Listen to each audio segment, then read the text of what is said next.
Hello and welcome to Scrapbooking Station. Got into an accordion thing going on. So this is another accordion style card. Just kind of like my last video. This is a full accordion. It's got windows, it's got acetate. So as a card quickie, it's just one card. So I'm going to put the camera over my shoulder and we'll get started. Okay, to start off, let's just take a closer look at this card. So it's got a really nice front and you can kind of see the depth of design, and that's what we're talking about when we do an acetate window. Of course, a nice little salutation on the front, and then on the inside, well, you could just open it once, you could open it twice, but it actually opens up all this way. You've got 3 acetate windows, and then a final piece of card that goes like this. When you see how easy this is to put together, you're going to be surprised, because I think the great thing about this card is that someone will look at this and think you spent hours. So let me pull this away and look at the materials. Okay, for the base of this card, mine is a finished 4x6 closed. What you're going to need first is a piece of cardstock, and it's best that it be double-sided, or at least you like both sides, because both are going to show in the finished piece. It needs to be 6 by 12. And you're going to score it at 4 and 8 inches, and that's going to give you your first valley and your mountain fold. And then what you're going to need to cut is another one the same height. So I've got a 6-inch and then a score line at 4 inches, which is the same size as these other 3 panels, and then give yourself a tab, because ultimately this is going to be attached at the end, something like that. Of course, if you want to cover this with a panel, that's what this is. This is a piece of coordinating paper, and it's Serendipity from Paper Wishes that I'm using. Next thing is, you're going to be able to cut a window into 3 of these panels. I am going to use a rectangle. This comes from Crate & Craft. It's Delectables Essential Rectangles. So, we're going to get to this in a second. You could use your paper trimmer, but it needs to be somewhat in the same place in each of the 3 panels. Now for your piece of acetate, I'm going to use printed acetate. So I've cut 3 rectangles, and the rectangle needs to be inside each of your panels, but over your window. So I've cut these 5.5 by 3. Notice that that is fitting inside the width, and I'm okay with that. Actually, I'm good with that, because now I won't be attaching on the edges, and I only have to worry about these 2 sections. So you've got 3 of those. What else? So covering up the top and bottom, because I am going to attach these to the base card, I just cut out some strips, and this is from Tim Holtz Alterations. This is another kind of strip die, so I've got plenty to choose from. Again, a coordinating pattern. Of course, you want some sticky tape and your bone folder and liquid glue. And then the last thing is something to place on each of your panels. So I'm using my Hunky Dory butterflies, so I've got plenty. They need to come in pairs, because we're going to be doing the front and back of each of the accordions. So whether you've got die cuts, or you've got a cutting die that you can use, or even a punch, you can do this. So for the front, there's just a couple pieces. I've got my salutation, which is just a series of hellos that's going to be kind of shadowed on each other, and some coordinating ribbon.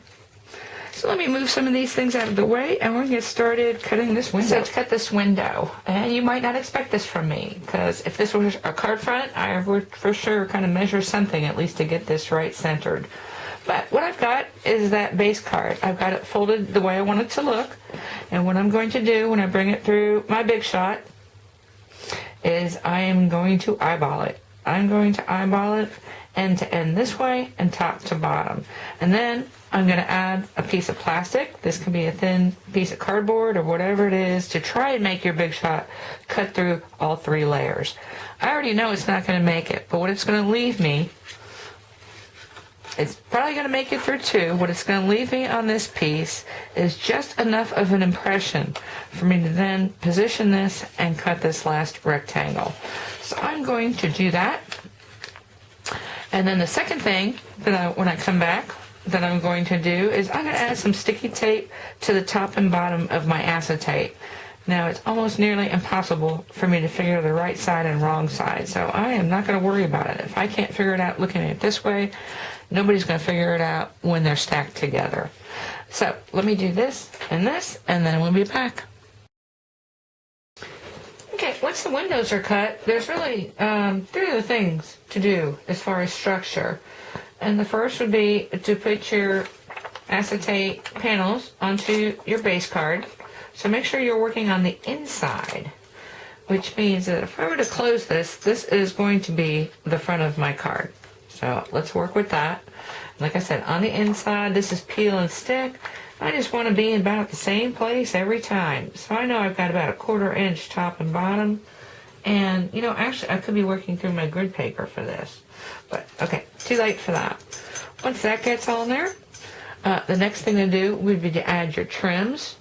Now, know that when you're using pattern paper like this, there's definitely a difference between this top row pattern or this bottom row pattern and what you do on the top. So however you separate this out, just keep those separated.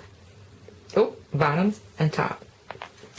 And then the last thing would be to add this final piece. So I just like to use glue, get that on there really good.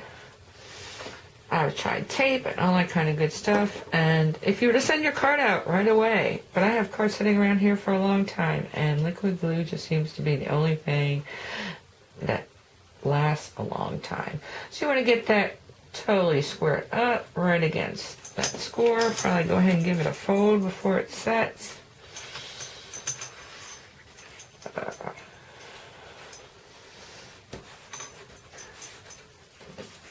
And then get this on here. From this point, I'm ready to start cutting out your butterflies or whatever it is that you're going to put on the front and back in pairs, and then we'll come back, take a look how I do that. So all the structure's done, and now I like to begin from the front because this is the way whoever gets this is going to see it at first. And so I went ahead and put my hello on there, and I know this bow is going to be off in this section. So I added a couple butterflies. Now I'm going to look at the back side of this panel, and all I'm going to do is take the same size butterflies and lay them right on top. Not just using liquid glue, because it's really not going to show through, because they're back to back. Then once I get those down there, there's 3 of them, I'm going to come over here and work on the second panel. I kind of want it in a different spot. So what I'm going to do is take probably one of these smaller ones, put it on here, and then on the back side, put another one. And then on this third panel, a couple more. So let me do all that. I'll be back, and that'll be the finished card. So when you're all finished, you've got like 1, 2, 3 layers of butterflies coming at you. Of course, when you open it, you've got the same thing I showed you at the front. Change the inside a little bit, but really the highlight is when it's displayed and when you see those finished photos. Pretty impressive. So anyway, that's what I had to show you in this video, and I thank you for watching.